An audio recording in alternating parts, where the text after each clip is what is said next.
gentlemen, I am the one and only DJ Storms.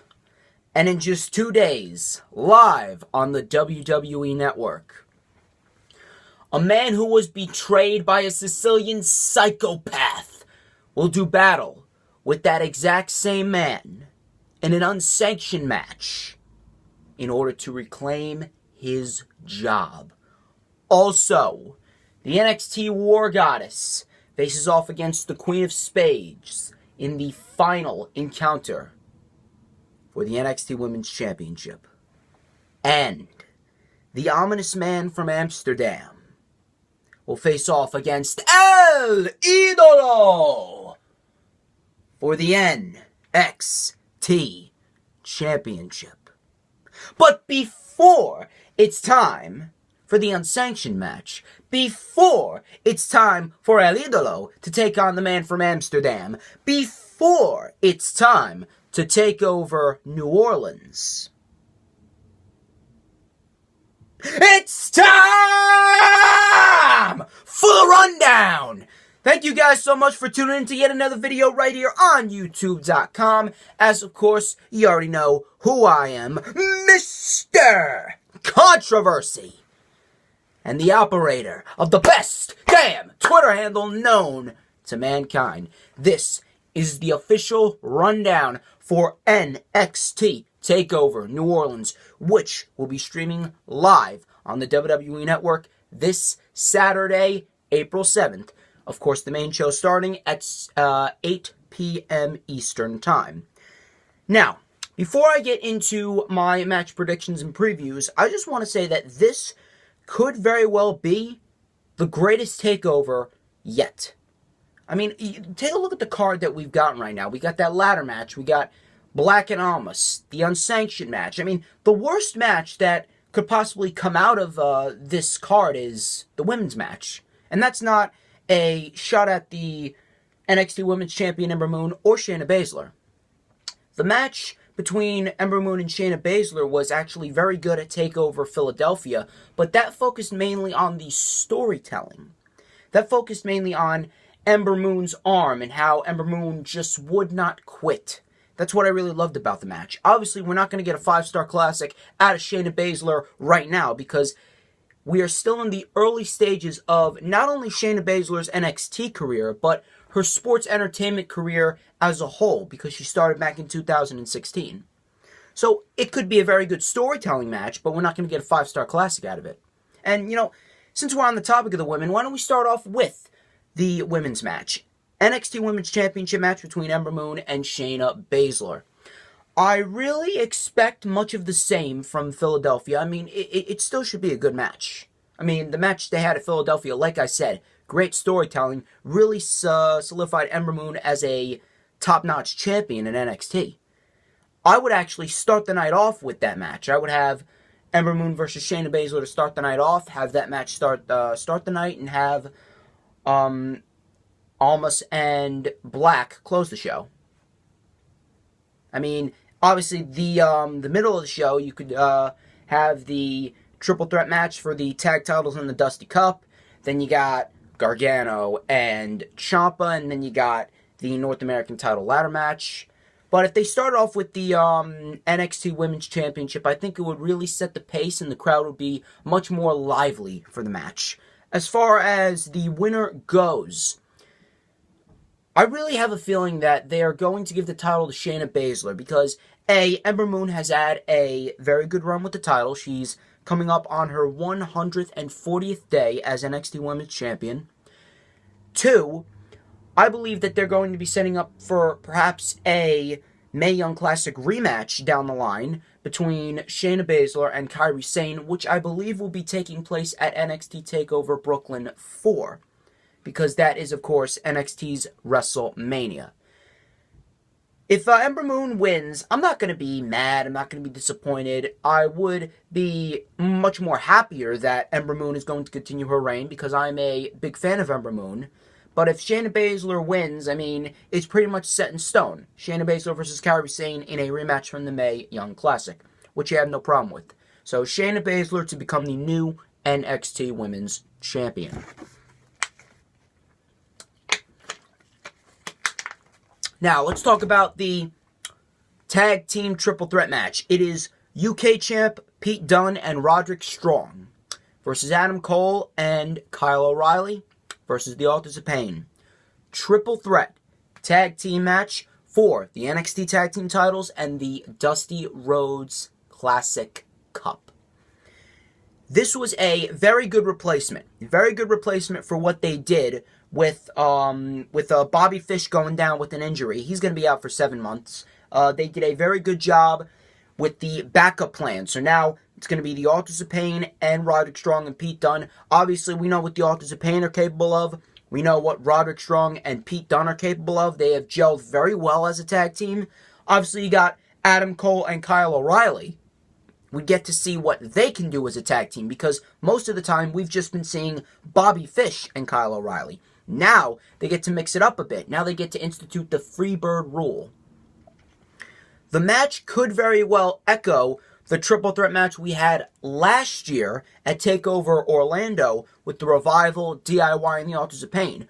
Authors of Pain, they've done it before. They can certainly do it again with the Undisputed Era and Dunne and Strong. This match should be beautifully chaotic, as I say that about a lot of multi-man matches, but in the end, they always end up being true. Any type of multi-man match, especially when you got talent like you have in this triple threat tag team match, we could very well be witnessing one of the best tag team matches and one of the best triple threat matches of the year. Certainly could steal the show at NXT TakeOver. You never know, because we all thought that it was going to be Drew McIntyre and Bobby Roode stealing the show back at TakeOver Brooklyn. Gargano and Almas and Ember Moon and Asuka, they basically stole the whole show. Like I said, those two matches could have headlined the show and everyone would have walked away fine. That's how good those two matches were. As far as the winners go, I really see no reason for the Undisputed Era to lose this. Obviously, with Bobby Fish going down with injury, this obviously opens up the door for Adam Cole. You're not going to give the titles to the Authors of Pain again because the Authors of Pain, they're going to be busy either with War Machine at NXT TakeOver Chicago 2, or they're going to be busy up on the main roster. So it would make no sense for the Authors of Pain to win. 2, Pete Dunne's already UK champ. He doesn't need another championship. And Roderick Strong and Pete Dunne, if you want to keep them together, I guess you could. But Roderick Strong, he doesn't really need a championship now. Or, if you want to, you could put Strong in a program with whoever the North American champion is at that time. Or, you could put him back on 205 Live. I was enjoying Strong on 205 Live.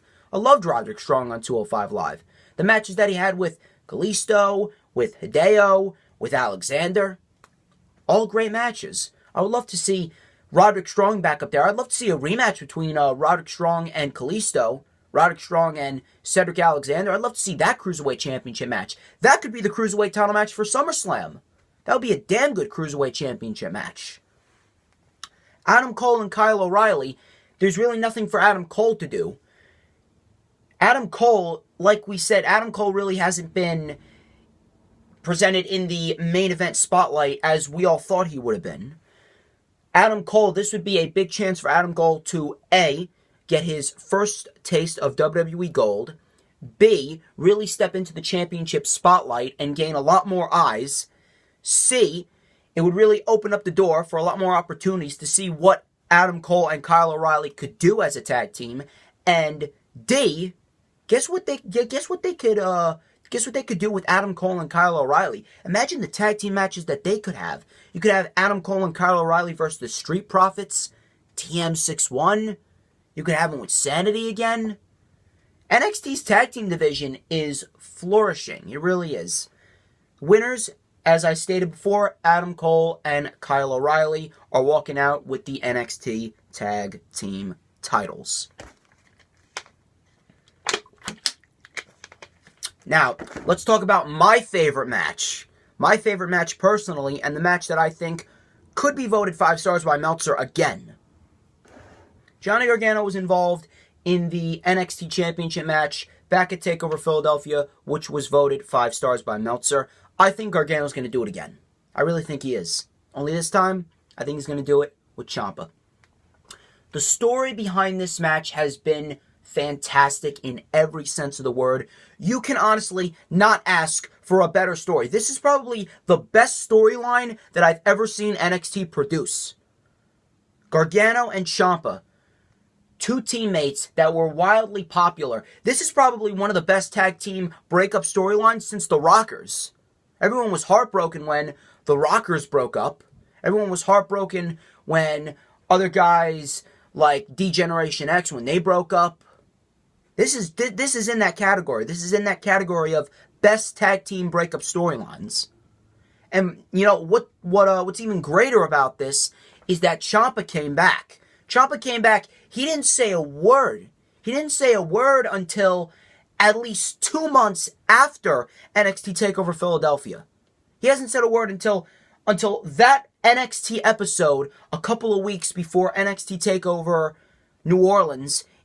And people were just giving it to him. People were giving it to him. People were flipping him off. People were booing him. People were chanting, "We want Johnny."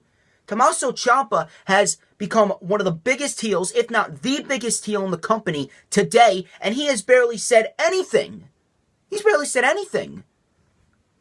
All he's done was come out a few times, hit Johnny Gargano over the back with a crutch a couple times, and that was it. That was it. And what he did at TakeOver Chicago only enhanced the storyline. Most of the time, a tag team breakup would just be, oh yeah, one person attacking the other, few punches, a finisher, and that's it. Ciampa threw Gargano into the LED board. He kneed him in the face with an exposed knee, and he gave him a Celtic cross off of the announce table through production tables. And Johnny Gargano being on this redemption storyline, Johnny Gargano capturing the hearts of everyone, doing everything in his power to get back on the right track, but he can't. But he can't. Why? He can't get the thought of Tommaso Ciampa betraying him out of his mind almost 1 year ago. 1 year ago, Gargano and Ciampa were in the same building together, and Tommaso betrayed Johnny. Now, 1 year later, Johnny looks for some redemption. Great storyline. Fantastic storytelling, fantastic characters, fantastic wrestling. There is no wrong in that storyline. No wrong whatsoever. I honestly think this is going to be the show stealer. There's only one other match that I see being the show stealer other than this match, and it's the North American Championship ladder match, which I'm going to talk about in a minute. This match is going to be an absolute war if I've ever seen one. It's going to be an absolute war. We're going to have literally everything on the table for Gargano and Ciampa. And you know something? I'm predicting it right now. This is not going to be a one-time thing. They're going to extend it all the way to TakeOver Chicago. We're going to have Tommaso Ciampa beat Johnny Gargano on an episode of NXT, and then we're going to have the rubber match in the same exact building, the same exact place where it all started. We're going to have the rubber match between Gargano and Ciampa at TakeOver Chicago, and then, and only then, can Johnny finally rid himself of Ciampa, and we're going to get Johnny Gargano versus Aleister Black at NXT TakeOver Brooklyn 4. It's going to be a damn good match. It's going to be a damn good storyline. I cannot wait. I'm getting goosebumps just thinking about it. We're going to get a show stealer, I'm telling you. We are getting a show stealer at NXT TakeOver New Orleans with Johnny Gargano winning and regaining his job. Next, the North American Championship ladder match. I saw what the title looks like. It's very good. It's got a nice old school vibe to it. It was very well put together. Obviously, there's a few things I don't really like about it. Obviously, the design is much more different than what we're used to seeing in NXT, but it'll grow on me. The Universal title grew on me. This will grow on me as well. The competitors are Lars Sullivan, Killian Dain, Velveteen Dream, Adam Cole, Ricochet, and EC3. Again, the unpredictability factor plays into this match. I actually have no idea who's gonna come out victorious in this match. This is probably the most unpredictable NXT match that I've seen in a long, long time. This match could very well be one of the Match of the Year candidates. This could very well be the Match of the Year. It's either going to be Gargano and Ciampa or this match that is going to steal the show. And we are going to get a few death spots from Ricochet, of course. Ricochet is going to do some type of crazy-ass shit that is going to make everyone's heart skip a beat. I'm predicting a 630 senton off a ladder. I would not mind seeing that. Obviously, you got Adam Cole in there. You're going to have Lars Sullivan and Killian Dain. They're going to be throwing everyone through ladders and tables. You got Adam Cole, fantastic performer. Velveteen Dream, probably one of the best characters on NXT. It is basically, it's going to be an all-out brawl. It's going to be an all-out brawl. It's going to be beautifully chaotic. And it's just going to be a match to remember. It's going to be a damn good match. It's going to be a match to remember. It's probably going to be one of the few matches that everyone's going to be talking about. Even after WrestleMania, they're still going to be talking about this match. As far as the winner goes, like I said, I have no idea. I have absolutely no idea. If I was to pick a winner straight out the gate, based on the way they presented him on NXT television, I'm going to have to go with EC3. EC3, man. I mean, the way that EC3 just comes off, the way that EC3 just acts, the way that EC3 has presented himself to the NXT universe, it's very hard not to look at EC3 and say, yeah, that guy's basically bred for a championship. Straight out the gate. There's really no way that you can look at that man and say, yeah, I don't want to give him a championship. No way. Ricochet, obviously, Ricochet has some time to develop. He needs to gain some more popularity. I mean, he's very popular now, but obviously he needs to gain some more popularity. I would not mind seeing a match between EC3 and Ricochet down the line, probably at NXT TakeOver Brooklyn 4. That's something you can think of. I would not mind seeing Ricochet versus a guy like Velveteen Dream. I would not mind seeing that at TakeOver Chicago. But EC3, he really looks like the guy that can really bring prestige to the North American Championship right out of the gate.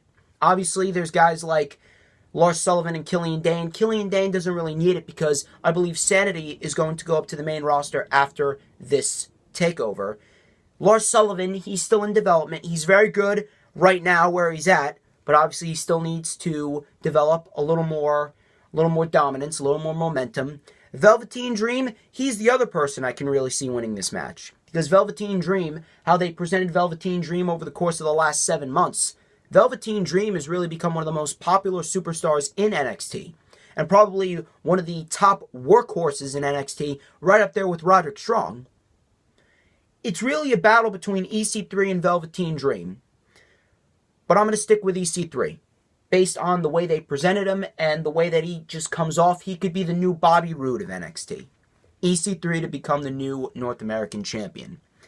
And the main event of NXT TakeOver, New Orleans, Aleister Black versus Andrade Cien Almas for the NXT Championship. We saw what they did last year at TakeOver Orlando, and it was decent for what it was. Obviously, we weren't going to get a 5-star classic, mainly because of the fact that that was Aleister Black's debut, number 1. And 2, Almas at that time was basically a shallow pit. He was a shallow pit of water. There was no waves and there was no tsunamis going around because Almas didn't really have anything going for him. Then along came Zelina Vega, and they turned Almas from basically gray clouds to a hurricane. And Andrade Cien Almas has been on fire ever since Zelina Vega's introduction. This match, it's going to be a damn good match. I know it's going to be a damn good match. The match that Black had with Adam Cole was great. The match that Black had with Velveteen Dream was even better. The match that he had with Hideo was good. All of Aleister Black's matches that he has with real competition and not just the jobbers, it really gives Aleister Black a sense of importance, and it helps Aleister Black grow as a competitor and as a character, and how people just want to see more and more and more of him. Aleister Black just completely focused. He doesn't show any emotion. He is so focused on getting the win that he does anything and everything he needs to do. Andrade Cien Almas, he is the perfect definition of a foreign heel. Andrade Cien Almas will do anything and everything to win because he wants to keep that NXT Championship that he has worked so hard for. Vega helping him out. Him doing anything in his power, raking the eyes, doing the Almas annihilation, the reverse DDTs, that beautiful hammerlock DDT. This match is going to be a damn good match. It's not going to be the show stealer, although I could be wrong. It's not going to be the show stealer, but it's going to be a damn good match. And in the end of it, I can see Aleister Black winning. Aleister Black wins. Almas can get his rematch on NXT television or TakeOver Chicago. You never know. And then Almas, he can go up to the main roster. You could put him on SmackDown Live. You could insert him into the U.S. title picture. And you could basically go from there. And you could set up for Aleister Black versus Johnny Gargano at TakeOver Brooklyn 4.